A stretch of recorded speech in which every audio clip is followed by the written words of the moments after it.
She buried her heart beneath the floorboards. The house is quiet. Not the peaceful kind of quiet, but the deep, hollow silence of a held breath. Ilara stands at the kitchen sink, hands plunged into murky water, staring out the window at a world that feels miles away, muted. She pulls her hands out. The dripping sounds unnaturally loud in the stillness as she reaches for a towel. She dries a plate with slow, methodical circles. Once, twice. Thump. She freezes. It's so faint, she almost dismisses it as her own pulse pounding in her ears. A trick of the quiet. She goes back to wiping the plate. Thump. There it is again, deeper this time. A low, resonant beat that seems to vibrate right up from the soles of her feet. It's coming from below, from beneath the old, worn floorboards. With a soft clink, she sets the plate down. Her gaze drifts to the wall across from her. A hairline crack, no thicker than a single thread, zigzags up from the baseboard, branching out like a dark vein.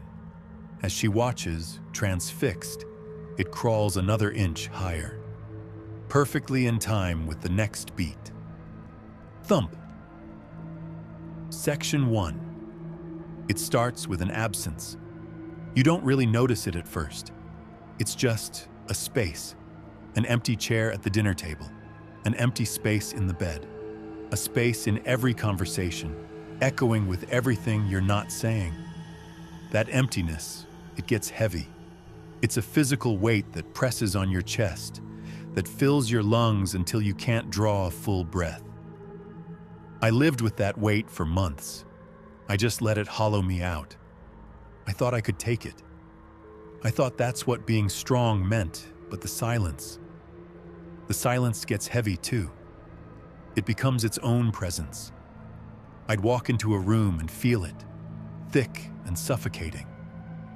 And in that crushing quiet, the idea started to grow. A simple, almost elegant solution. If a part of you is rotten, you cut it out. If a part of you is dead, you give it a proper burial. It seemed so logical, so clean. I just wanted the ache to be a thing I could hold, a thing I could see, and then a thing I could put away for good. Section 2. Ilara makes her way down the hallway, her bare feet hesitant on the cool wood. The thumping is louder here, a slow, steady rhythm, like a monstrous pendulum marking a time that doesn't exist anymore. She can feel it now, a tangible pulse against her skin. The floorboards almost seem to rise and fall with each beat, just a millimeter, as if the house itself is breathing. She kneels, pressing her ear to the dusty floor. The sound is crystal clear. This isn't a machine, it's organic, wet. It is, without a doubt, a heartbeat. Strong, deliberate, and simmering with a cold, buried anger. You're going to think I'm mad. I get it. The world has such neat, narrow definitions for what's sane. But you wouldn't. Not if you could understand the precautions I took, the sheer clarity of my purpose. This wasn't some crime of passion. It was surgery, a necessary extraction. Every step was considered, every detail planned. I wasn't losing my mind. I was taking it back. I was silencing a ghost. Section 3. The memory hits in flashes, jarring, disconnected, sharp as shattered glass. Her own hands, raw and scraped, gripping the cold steel of a crowbar. The shriek of old nails being ripped from even older wood. The bitter smell of dust and decay catching in her throat. A small, ornate box carved from dark mahogany, its velvet lining the color of a fresh wound. Inside, a stack of letters tied with a faded ribbon, a tarnished silver locket, a photograph, its edges worn soft from time. her fingers stained with something dark and thick, fumbling with the box's clasp. It wasn't blood. Not exactly. It was the color of a memory left to spoil. The heavy, rhythmic slam of a hammer driving the nails back home. One by one. Each strike a final, desperate period on a sentence she couldn't bear to write. Her face, caught in a sliver of moonlight, is a mask of awful, focused resolve, sealing the wound, burying the heart. There's a strange comfort in doing something you know is wrong, a bizarre longing to vex your own soul, to do wrong just for the sake of it. In that moment, prying open the foundations of my home, of my life, I had never felt more in control. It was complete and utter self-destruction, and it felt like salvation. Section 4. The heartbeat is part of the house now. It's the ticking of a clock with no hands, the rhythm of a rain that isn't falling. In the living room, the lights flicker, dimming and brightening in perfect time with the pulse from below. Thump bright, thump dim. Whispers have joined the chorus. They uncoil from the widening cracks in the walls, slithering into the air. At first, they're just hissing, meaningless sounds, but they're learning her name. Elara. The sound is warped, like a tape played in reverse. It's a voice she almost recognizes, twisted into something resentful. What have you done? She spins, convinced someone is right behind her. There's nothing. Just empty air and the lingering impression of a shape. A shadow darker than the rest. She scrambles for the headphones on a side table, jamming them over her ears, cranking the music until it's a wall of noise. It does nothing. The beating isn't just in the house anymore. It's in her bones. It's in her skull. She feels her own heart start to panic, trying to match the furious, vengeful tempo rising from the floor. Thump, thump, thump, thump, thump, thump. Voiceover, frantic. It was supposed to be an ending, a tomb. You bury the dead, and they're supposed to stay buried. That's the rule, isn't it? But grief doesn't play by the rules. It has its own life. It doesn't die when you tell it to. It just changes. It festers. It grows teeth. I didn't kill it.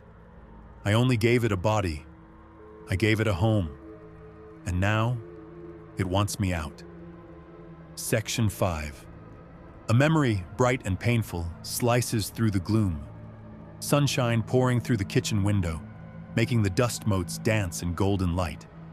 Laughter, rich and easy, bouncing off the walls. The feeling of a warm hand closing over hers on the countertop. It's so real she can almost smell the coffee, feel the warmth of that other person beside her. A memory of a time when the house was full, when the silence hadn't started screaming yet. The vision shatters.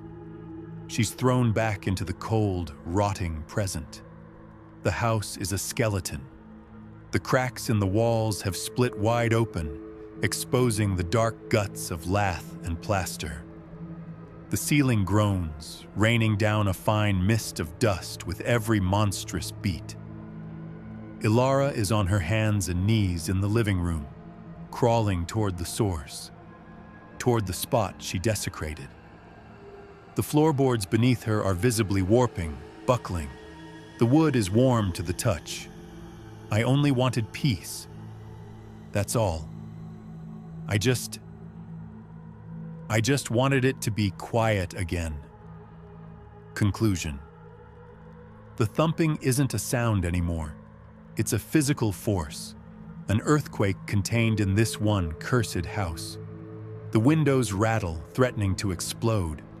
Books throw themselves from shelves. The air is so thick with plaster dust, it's like a fog.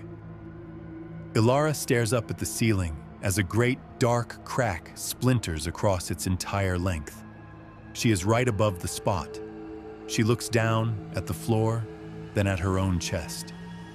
Her expression shifts to one of dawning, absolute horror. She can't tell where it's coming from anymore. The floor, her head, her own ribcage. It's all the same. Louder, louder, louder. It will not be quiet. It is the beating of its hideous heart. With a final deafening roar, the house convulses. The floorboards at Alara's feet don't just break, they erupt. An explosion of splintered oak and black dirt flies toward the ceiling. For a split second, she hangs in the chaos. In the gaping hole where the floor was, there is only darkness. A deep, bottomless black. And from its depths, a wet, pulsing, crimson light begins to glow, beating in time with the sound that has eaten her alive. The silence is absolute, total, a void. It holds for 1 second, 2, 3. Then, after all that thunder, a single, soft, final thump.